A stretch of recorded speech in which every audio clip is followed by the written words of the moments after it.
Nabi Shallallahu Alaihi Wasallam pernah menjenguk seorang pemuda Yahudi yang sakratul maut.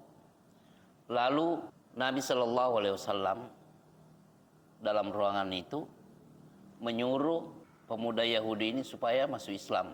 Ketika Nabi Shallallahu Alaihi Wasallam bersabda kepadanya, aslim, masuk Islamlah, pemuda ini menengok kepada bapaknya yang ada di tempat itu. Lalu bapaknya mengatakan, ati Abul Qasim, taati Abul Qasim, yaitu Nabi Shallallahu Alaihi Wasallam. Lalu anak itu masuk Islam. Masuk Islam dalam keadaan sakit keras. Tidak lama meninggal dunia. Lalu Nabi Shallallahu Alaihi Wasallam keluar dari ruangan itu sambil bersabda, Alhamdulillahilladzi anqadhahu minan nar. Segala puji bagi Allah yang telah menyelamatkan anak Yahudi ini dari neraka. Ini menunjukkan bahwa andaikan dia meninggal dalam keadaan Yahudi, ya pasti dia masuk neraka dan kekal dalam neraka. Menurut akidah kita. Tetapi yang belum meninggal ini, kalau mau langsung dikatakan bahwa ini adalah penduduk neraka, tidak boleh. Karena siapa tahu nanti ke depan dia akan sadar dan mendapat hidayah.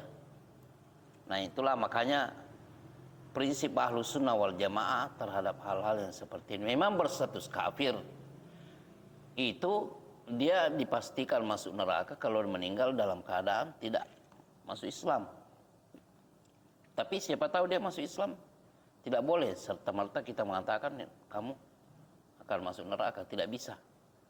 Maksudnya itu kalau berakhir hidupnya dengan seperti itu, dipastikan. Itu akidah kita. Tapi siapa yang mengetahui masa depan setiap orang kan hanya Allah Subhanahu wa taala. Ketika di perang, Nabi Shallallahu Alaihi Wasallam terlukai. Lalu beliau bersabda, kaifa yahdillahu qauman syajju nabiyahum. Bagaimana mungkin suatu kaum itu diberi hidayah oleh Allah sementara mereka melukai Nabi yang diutus kepada mereka. Maksudnya beliau. Sampai-sampai gigi beliau pecah. Nah, turun ayat laisa laka minal amri syai'. Itu bukan urusanmu.